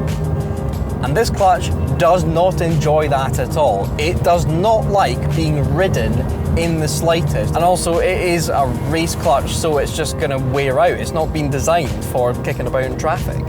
That means currently you have to drive it in one of 2 ways. You either drive it in, weirdly, the same way as a Porsche Carrera GT. You lift the clutch and don't even think about touching the throttle until the clutch is fully up, and thankfully the sheer torque and momentum of that V8 engine stops you from stalling. But you do have to get the timing of the throttle perfect, otherwise you jolt away. The other option is that you set the throttle and dump the clutch if you've got space in front of you, but that makes you look like even more of an idiot. I will admit that we've gone too far with the clutch.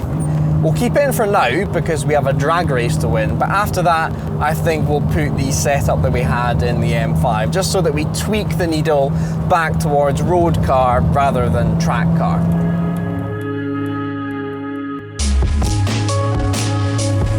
Another issue I've found that is nothing to do with us is just how low the dash sits on these X100 XKs. We haven't modified any of this, and I'm not that tall a bloke, I'm 5'10", but my right knee, in its natural position, hits right into the steering column surround, just there. That means I have to do what I would call side saddling the brake pedal. I have to keep my right knee where it is and just rotate my foot straight across to the brake pedal. I really don't feel like I can get a nice, strong, parallel, direct force straight down onto the brake pedal and not give it full brake force. It also means I cannot heel and toe at all, which isn't great when you've put a manual gearbox in a car. I could maybe learn to toe and heel, switching it around. I guess I could try and make that work, but yes, just an issue I didn't see coming at all. There are a few things that we've missed that need snagging. This bit of the dashboard is starting to sort of slump down, probably from the amount of times my knee has hit into it. There's a plastic bit on the driver's seatbelt mechanism that is snapped off, so that needs done. And then the plastic surround for the rear brake light has always been all cracked and is actually held up by a bit of blue foam. Those things all need sorted. But to be honest, right here, right now, I couldn't give a rat's arse about those things because you just get it in a low gear, floor it, and let those pipes sing.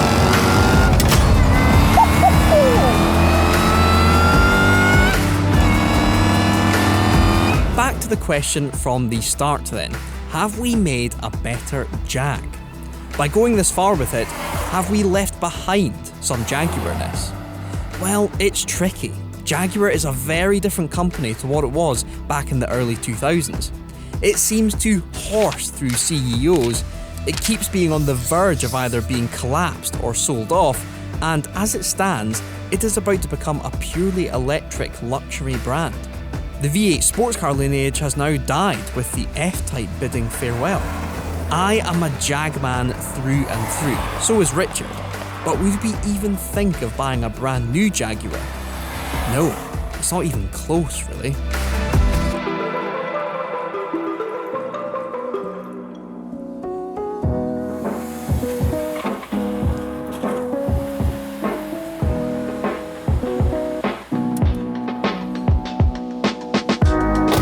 When you think of the current state of the company then, our car couldn't be much further from a modern Jaguar, although in my opinion, Jag went off the rails when the lead designer Ian Callum left in 2019.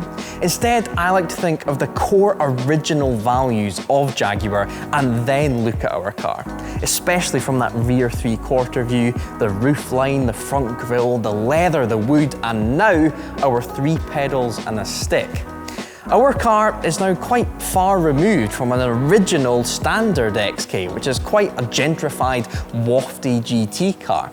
But I would like to think that Jaguar legends like Sir William Lyons, Malcolm Sayer, Norman Dewis would look at our car and approve, and that is what a Jaguar is all about.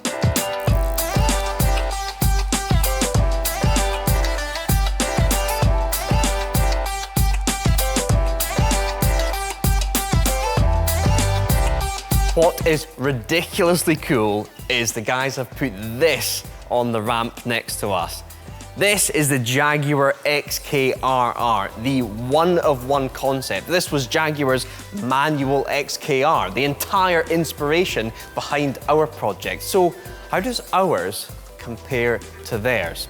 Well, we're going to do 2 things today. We're going to get an expert that worked on these cars back in the day to have a look underneath and compare how we both managed to accomplish this, and then also get a COG score from a technician here at the Jaguar Daimler Heritage Trust. So without further ado, let's introduce judge number 1.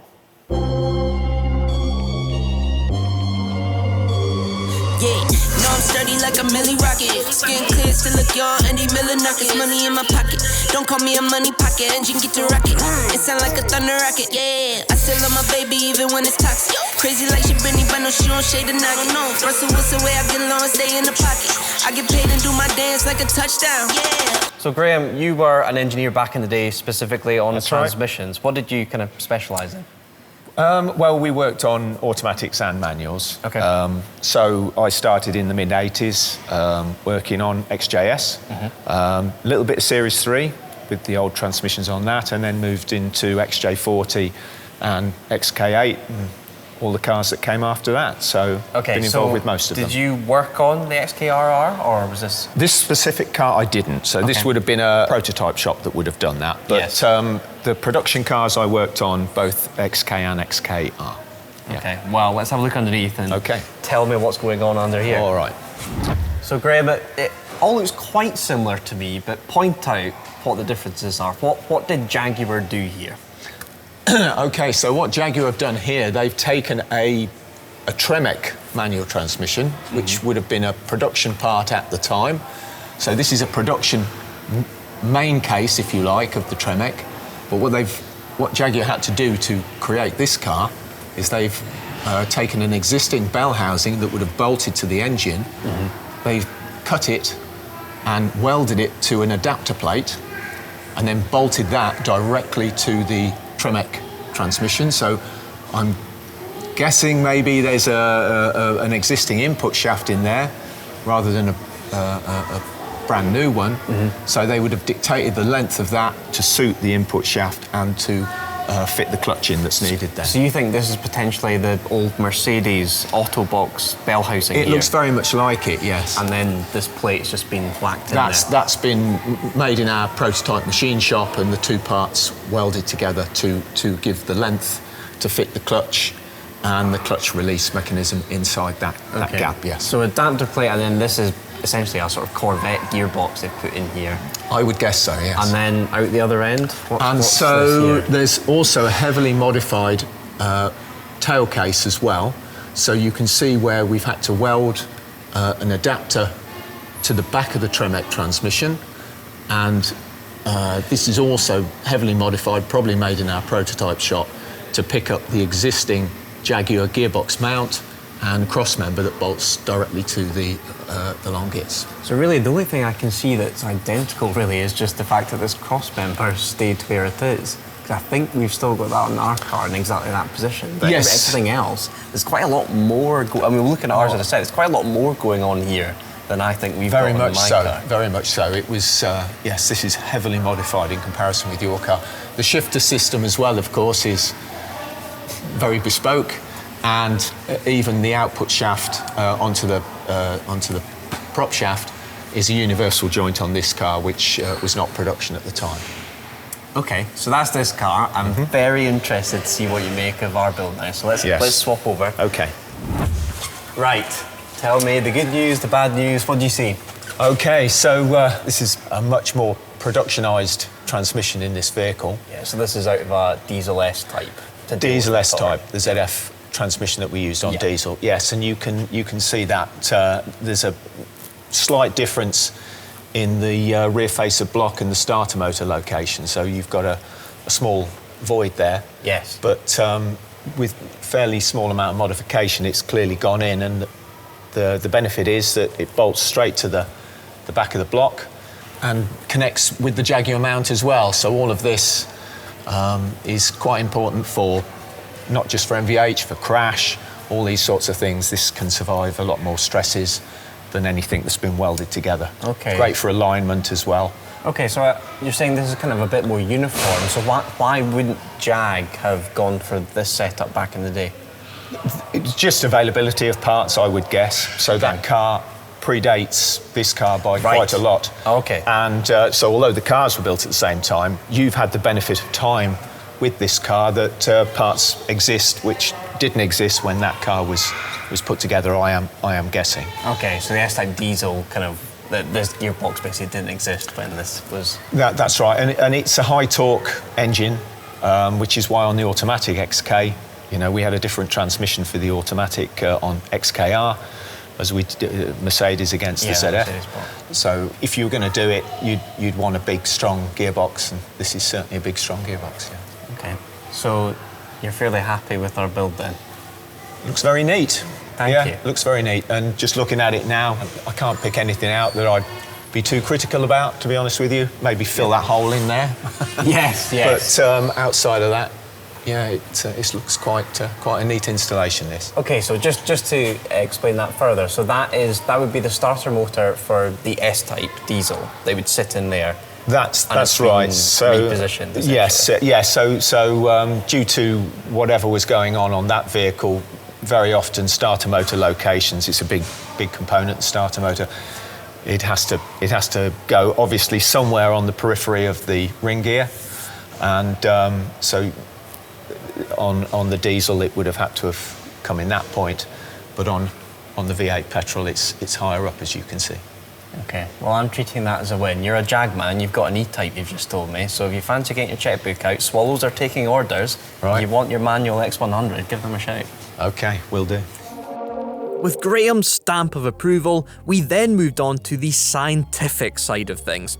It was time for a COG score. Introducing Judge number 2. Yeah, know I'm sturdy like a milli rocket. Skin clear, still look young, Andy Miller knockers. Money in my pocket, don't call me a money pocket. Engine get to rocket, it sound like a thunder rocket. Jock is our man here to give us a COG score. Jock, I can't imagine you've seen one of our videos, but I can give you the lowdown. Okay. So there's 5 categories: exterior, interior, mechanicals, sound, and just overall coolness. Now, I don't want to influence your decision too much, so I'm just going to leave you to it. I'll go around and look at some lovely Jags. But if you could cast your expert eye over our car and look for the good things, look for the bad things, say it as it is, and I'll come back through and we can have a chat and see what the score is. But first impressions on the car? Impressive. It's nice, yeah. It's a good setup. Okay, good. Well, I'm expecting some good scores then. I'll disappear off. Good luck with the car, and I'll see you in a bit. Okay, no problem. Thank you. Jock is a technician at JLR Classic, and as he began his inspection, it's fair to say he wasn't holding back. First, Jock surveyed the XKR's mechanicals. 2 bottom bolts are missing, threaded both on the engine side of it, threaded on the bell housing side of it. I'd have probably drilled out the gearbox side of it so you can get a bolt all the way through, just so it matches the rest of them. Cats are nice and tidy and small, perfect for getting the downpipes off. If you come to do a clutch on this, it's very simple to get the downpipes off. Slave cylinder position's quite nice. It's quite easy to undo. Everything looks pretty much okay up here. There's a great deal you can see. Looks like it's had a slightly smaller supercharger pulley fitted, which would obviously increase on power. With it being a used car, you find little extras. Looks like this one's had a bit of a mouse in it. Looks like it's had a bit of a rummage around. Little piece there. Just notice a little bit of sound deadening on this corner here as well. Leaving Jock to his deliberations, I had a look around one of my favourite buildings in the world. If you are a Jag man, you have to come to the Jaguar Daimler Heritage Trust. We maybe have the most internet famous XK, but we do not have the most famous XKs in the world. That's probably these two cars here. Austin Powers, the Jaguar, and this, what's it? Korean People's Army car from Die Another Day. Rockets, missiles out the front, a minigun out the back. I personally hate the Pierce Brosnan films. I just can't get through them. They're just crap compared to all the Daniel Craig stuff. But what a car this is. I am not a big fan of Austin Powers either. I see people make homages to this car and I think you've ruined your XK. But, you know, it is what it is. Big films. Next up for Jock was the Jag's exterior. General condition's pretty good. A little bit of condensation within the headlight. Should be fairly easy to get rid of that. A little bit of trim popping out, but that's the age of the car. Grille's quite nice, like that. Got rid of the bumps sticking out. Nice 20-inch wheels. Never understood why they did that with the valves, but that's something else. That's someone else's decision. Exhaust look nice. Looks like one's different to the other, but looking forward to hearing what it sounds like. I realise we've done a whole series on the X100 series of XK, but this is actually my favourite XK. This specific one is the concept car. It was called the ALC Concept because it was their aluminium coupe. I had a picture of this specific car in my home file at school. I, got a Pritt stick and put it in place, so every time I opened to see my homework, this car was looking back at me. In my opinion, Ian Callum's greatest design, I think it is a beautiful car, much prettier than our XK. It then went on to become this, the production XK, that one being an R, but I think this, in this colour, this sort of ice blue, was as pretty as it got. Following the CogScore script, it was on to the interior. Nice, well-aged interior. Does actually age quite nicely. I like the dash. I like the way it's started aging quite nicely. A bit different to that though. That doesn't look like wood, looks more like plastic. Obviously gear stick. Got a gear stick instead of a auto stick. Like it. Nicely finished.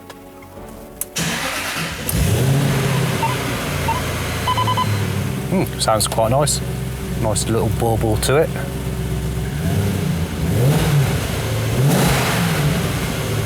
Nice, yeah. Quite like that. Right, Jock, the time has come.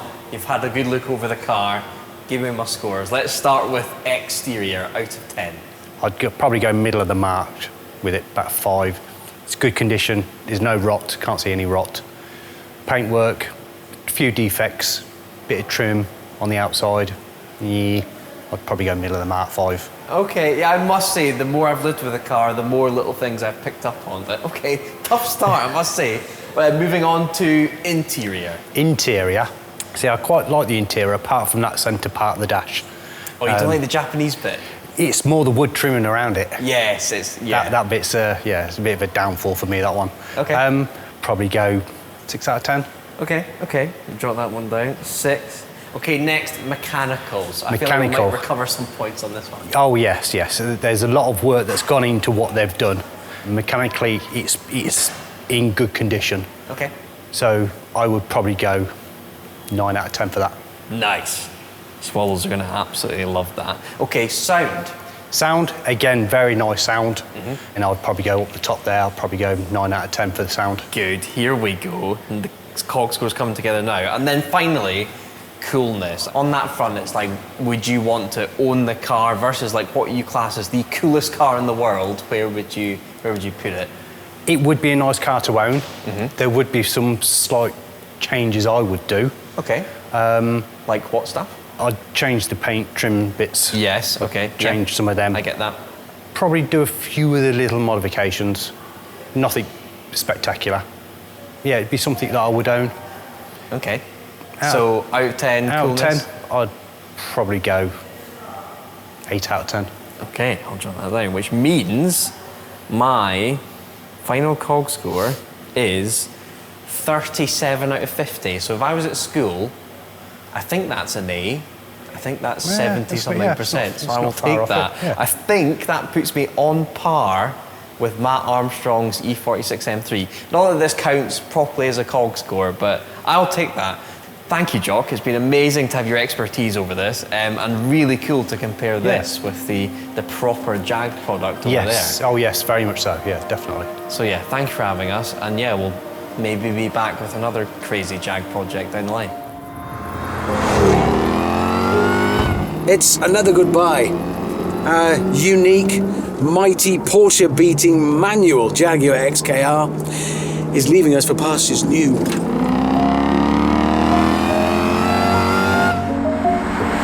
A reminder then of the car's history. Jaguar built a concept, but they never actually built a manual XKR, and we thought, well, they should have done. So we did. Not a small project. The base car was delivered new to America, a member of the US military, who was then transferred to Japan. And the US military operate a system whereby you get free transfer of your car to your new post, which I think is good and shows their priorities as a military force. Yeah, I'll go, but I gotta take my truck. What that means is this is effectively a Japanese car, so no rust. Normally by now, one of these is scabbier than a scrapyard dog. This is clean and sharp.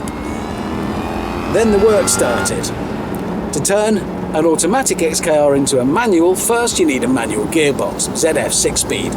Fitting that, tiny job. Matter of moments. 5-10 minutes, something like that.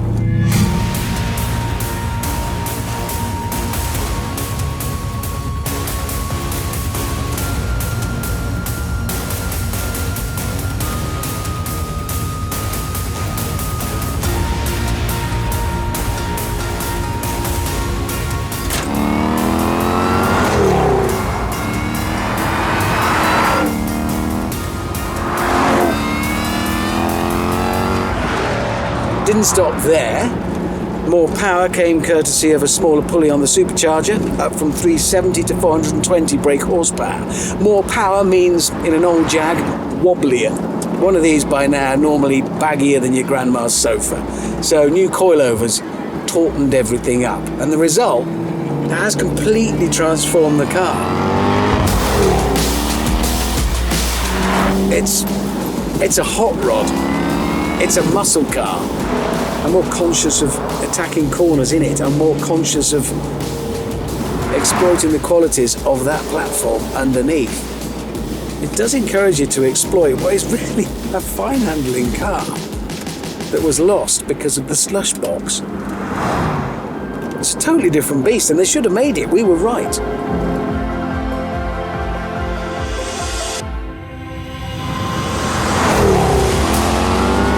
Being given these to do, these goodbye pieces. It's like, Rich, here's this magnificent, unique thing we've built. We're selling it. Say goodbye. It's a bit cruel. I love cars. It's like being a vet. You love animals, but you only ever really get to meet the ones you've got to whack. Thing is, they've been cooped up in my barn for way too long. it seemed only right to release it into the wild after its long sojourn in a cage.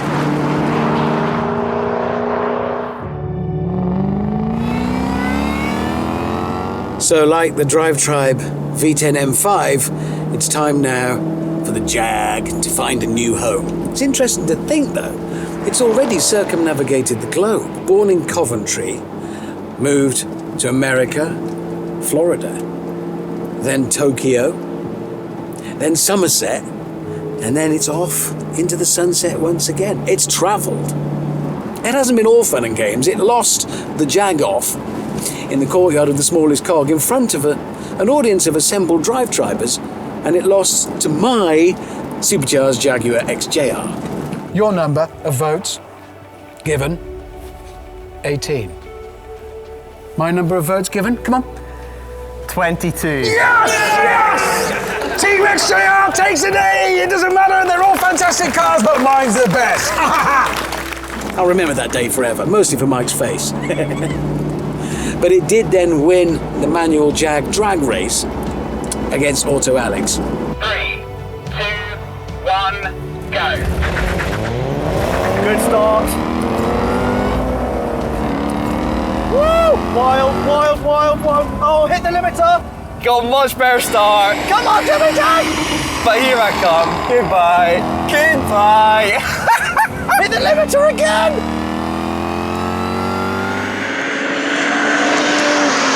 1-0.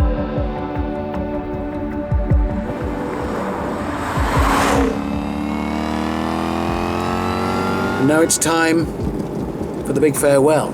Once again, I must don the black cap, reach for my medical bag, pull out the syringe, and whisper the words, "One small prick, and you'll be gone." Wait, I'm not saying I'm the small prick.